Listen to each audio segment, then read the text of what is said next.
하나님 말씀 시편 42편 말씀입니다. 시편 42편 1절에서 11절입니다.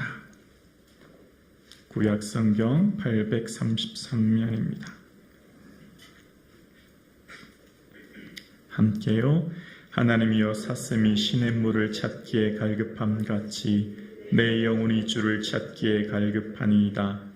내 영혼이 하나님 곧 살아계시는 하나님을 갈망하나니 내가 어느 때에 나아가서 하나님의 얼굴을 배울까. 사람들이 종일 내게 하는 말이 내 하나님이 어디 있느뇨 하오니 내 눈물이 주야로 내 음식이 되었도다. 내가 전에 성의를 지키는 무리와 동행하여 기쁨과 감사의 소리를 내며 그들을 하나님의 집으로 인도하였더니 이제 이 일을 기억하고 내 마음이 상하는도다.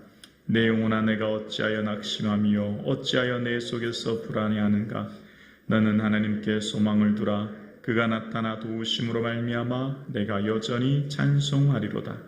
내 하나님이여 내 영혼이 내 속에서 낙심되므로 내가 요단 땅과 헤르몬과 미살산에서 주를 기억하나이다.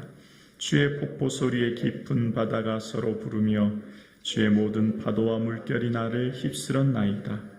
낮에는 여호와께서 그의 인자하심을 베푸시고 밤에는 그의 찬송 소리가 내게 있어 생명의 하나님께 기도하리로다. 내 반석이신 하나님께 말하기를 어찌하여 나를 잊으셨나이까. 내가 어찌하여 원수의 압제로 말미암아 슬프게 다니나이까 하리로다. 내 뼈를 찌르는 칼같이 내 대적이 나를 비방하여 늘 내게 말하기를 내 하나님이 어디 있느냐 하는도다. 내 영혼아 내가 어찌하여 낙심하며 어찌하여 내 속에서 불안해하는가. 너는 하나님께 소망을 두라. 나는 그가 나타나 도우심으로 말미암아 내 하나님을 여전히 찬송하리로다. 아멘. 하나님의 말씀을 통해 아버지의 마음과 뜻을 헤아려 주의 뜻을 이루는 삶 되기를 주님의 이름으로 축복합니다. 아멘.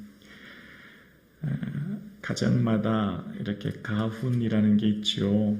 초등학교 때 보면 이렇게 선생님들이 가훈을 적어내라고 해서 집에서 이렇게 부모님께 가훈을 적어내곤 하지 않습니까? 여러분은 자라면서 부모님께 무슨 말을 많이 들으셨습니까? 어떤 말씀을 많이 들으시면서 성장하셨습니까? 저는 기억에 많이 남는 말이 저희 모친께서 늘 하시는 말씀, 이런 말씀이었습니다. 하나님 말씀에만 푹 들면 하나님 다 책임지신다. 하나님 마음에만 들면 된다.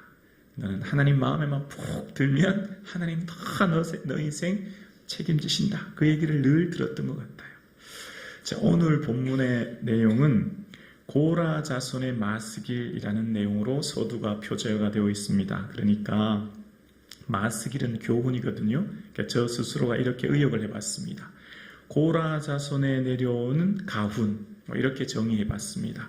자, 그런데 고라 자손이 어떤 자손인가를 알아야 오늘 본문의 말씀이 조금 더 이해가 쉽거든요. 고라 자손은 민수기 16장에 모세의 사촌이지 않습니까? 그런데 어떻게 됐죠? 반역을 일으켰지 않습니까? 그래서 그 고라의 자손들이 땅이 꺼져서 다 거의 대부분이 죽게 되어집니다. 그리고 아마 후손들이 조금 살아남았던 것 같아요. 그런데 이 고라 자손은 이스라엘 백성 내에서도 왕따였어요. 좀 비난받는, 별로 좋아하지 않는 사람이었어요. 그걸 어떻게 알 수 있냐면 민수기 16장을 한참 지나고 이 뒤쪽에 민수기 27장에 가면 슬로보아스의 여인들이 이제 상속받는 내용을 이야기하면서 어떤 내용을 이야기하냐면 우리 아버지는 광야에서 죽었으나 여호와를 거스르려 모인 고라의 무리와 같지 아니하였고라는 이런 표현이 나와요. 무슨 말이냐면 우리 조상은, 우리 아버지는 광야에서 죽었지만 고라 자손과 같은 그런 족속이 아닙니다. 이런 내용을 이야기하는 겁니다. 그러니까 지금 이스라엘 백성들 공동체 내에서도 고라 자손들은 배척당하고 있는, 그러니까 하나님을 반역하여 거역하여 하나님께 저주받은 후손들, 그러니까 이 무리 내에서도 지금 별로 좋아하지 않은 그런 자손이 된 겁니다. 그런데 그 고라 자손들을 생각해 보십시오. 후손들, 아버지와 어머니, 그 윗대가 하나님의 저주를 받아서 죽게 되었어요. 그럼 그 후손들이 얼마나 마음이 아프고 고통스러웠을까요? 왜 우리 집안은, 왜 우리는 이런 고통을 겪어야 하나? 그런데 참 특이한 것은 구약학자들에 의하면 한 500년쯤 지난 시간이라고 해요. 그 고라 자손들이 또다시 등장하는데 언제 등장하냐면 역대상 26장쯤 등장합니다. 그 고라 자손들은, 고라와 무라리 자손들은 문지기 직책이 이러하니라라고 하면서 성전 문지기를 감당했다는 내용이 나와요. 그 사이에 어떤 일이 있었는지 모르겠습니다. 그런데 그 저주받은 백성의 후손들이 다윗 왕가에 가서는 성전의 문지기를 담당했다는 겁니다. 그리고 조금 더 시간이 지나면 어떤 일이 있냐면 고라 자손의 후손이 헤만인데, 헤만이 어떤 자손이죠?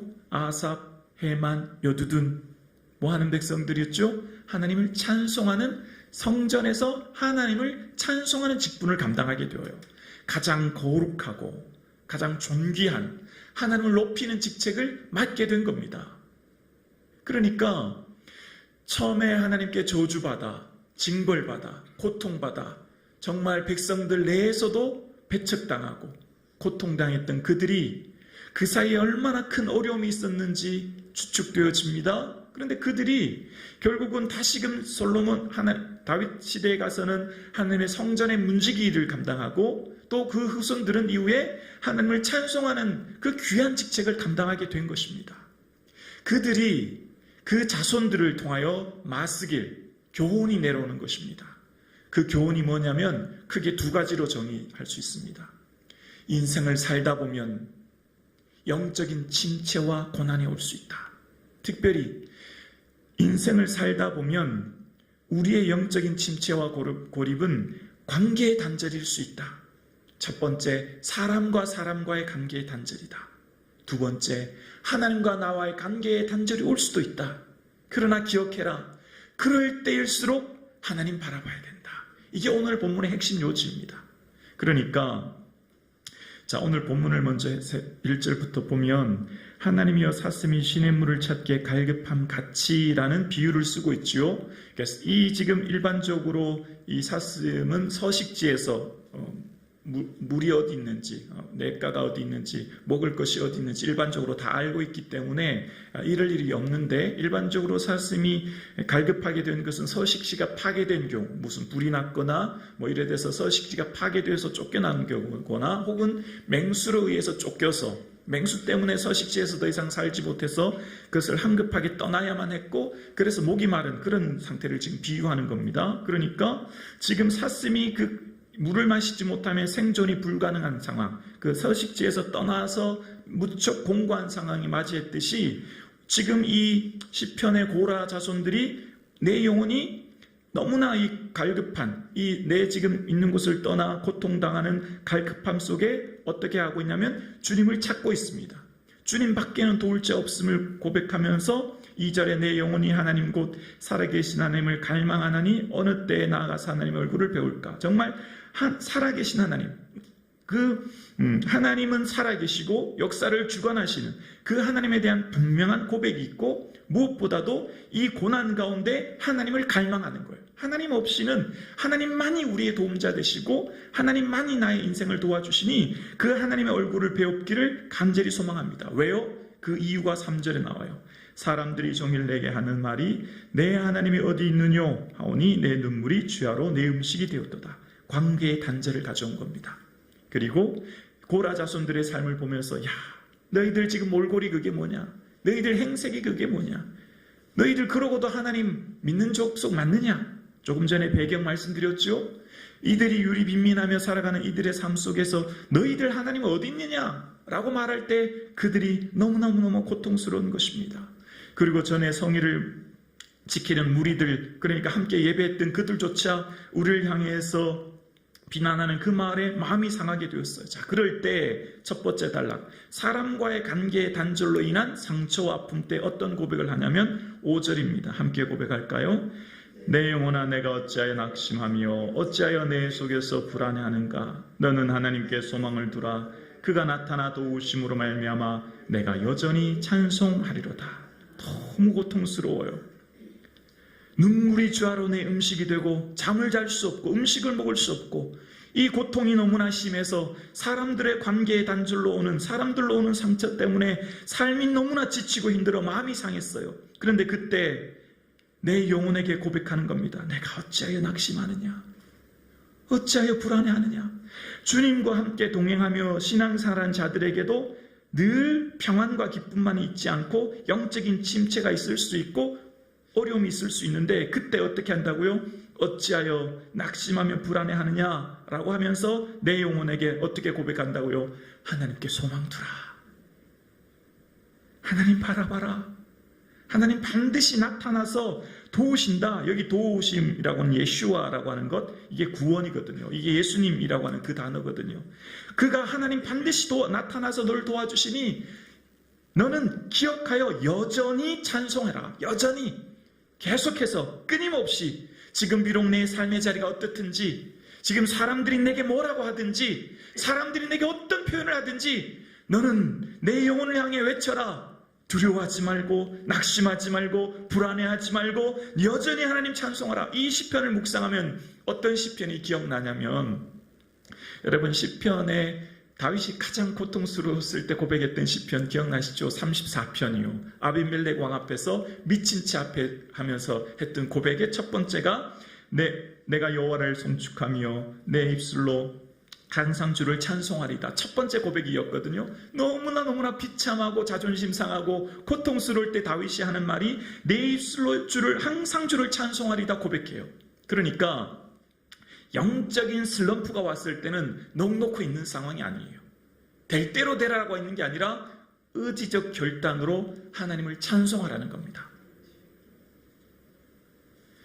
너무너무 고통스럽고 힘들 때는 의지적 결단을 요하는데 그때는 뭐 해야 할 때냐? 하나님 찬송할 때라는 거예요. 미래에 앞으로 살아가는 교회 혹은 성도의 삶에 어떤 사람이 살아남을까요? 권력 있고 재력 있고 능력 있는 사람이 아니에요. 기도하는 교회가 살아남습니다. 기도하는 성도가 살아남아요. 기도하는 사람만이 가장 강력한 힘을 발휘하는 거예요. 교회가 어떤 교회가 가장 강력한 교회가 될까요? 앞으로 교회는 기도하는 교회가 강력한 교회가 됩니다. 무슨 프로그램이 아니에요. 사람들이 좋아하는 그런 프로그램 따라가는 교회가 아니라 영적인 힘은 기도로부터 나오는 거예요. 그러니까 지금 이 고라 자손들이 아버지 할머니 윗대로부터 받은 깨달은 말씀이 있어요. 비록 너희 할아버지 너희 할머니 조상 윗대는 비록 저주를 받아 고통당했다 말하지만 걱정하지 마라. 끝내 하나님 붙들어라. 하나님 안에 머물러 있어라. 하나님을 찬송해라. 여러분 고라 자손이 정말 얼마나 고통스러웠을까요? 내 아버지 내 어머니 내 가족들이 땅이 갈라서 죽어지는 그 고통을 겪었는데 살아가면서 얼마나 상처가 컸을까요? 그러나 하나님 도와주세요. 주님 도와주시지 않으면 우리 살 수 없어요. 하나님 우리 나의 삶 붙들어주세요 라고 하나님만 찬송하고 바라봤던 그들이 결국은 하나님 찬양대를 하고 있잖아요. 또한 하나님께 나아가는 자들의 삶의 고통은요, 하나님과의 관계 단절이 사람과의 관계 단절보다 더 큰 고난을 겪게 되어지죠. 9절에 보면 어찌하여 나를 잊으셨나이까 고백하는 거예요. 하나님 어찌하여 우리를 잊으셨습니까? 왜 이 고백하냐면 7절 8절에 6절에서 8절까지 보면 요단 땅, 헤르몬산, 미살산. 요단 땅은 북쪽에 있는 땅이고요. 헤르몬산은 북쪽에 있는 가장 높은 산이에요. 만년설이 덮인 산. 미살산은 이름 없는 산이라는 뜻입니다. 그러니까 산을 이 산 저 산 방황하게 되었고 7절에 보면 폭포소리, 깊은 바다, 파도, 물결 이런 말이 나와요. 그러니까 물이라고 하는 것은 이스라엘 백성들에게 고난을 주로 상징합니다. 그리고 바다는 리오라 이런 표현을 통해서 마귀를 상징하고요. 그러니까 6절, 7절에 보면 이리저리 유리방황하게 되었다는 거예요. 인생살이가 너무나 힘들어서 정착하지 못하는 삶의 표현을 이야기하는 겁니다.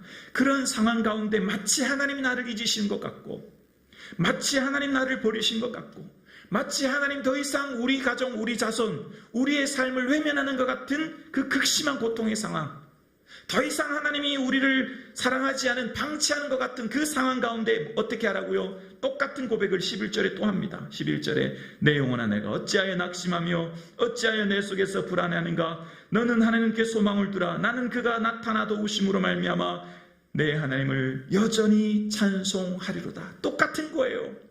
관계의 사람들로 말미암은, 관계의 단절로 말미암아 오는 상처이든, 하나님이 관계로 말미암아 오는 영적인 침체로 말미암아 오는 단절이든, 그 고통 속에 내 영혼을 향해 의지적으로 결단하는 거예요. 왜 낙심하고 있느냐? 왜 불안해하고 있느냐? 하나님을 찬송하라. 하나님 나타나 도와주실 것이다. 구원해 주실 것이다. 인도해 주실 것이다. 하나님께 고백하는 저와 여러분 되기를 주의 이름으로 축원합니다. 여러분 삶 가운데 사방이 막힌 것 같고, 사람들과 하나님으로부터 외면당하는 것 같고, 내 혼자 떨어진 것 같은 영적인 슬럼프에 있는 상황 가운데 놓여져 있습니까?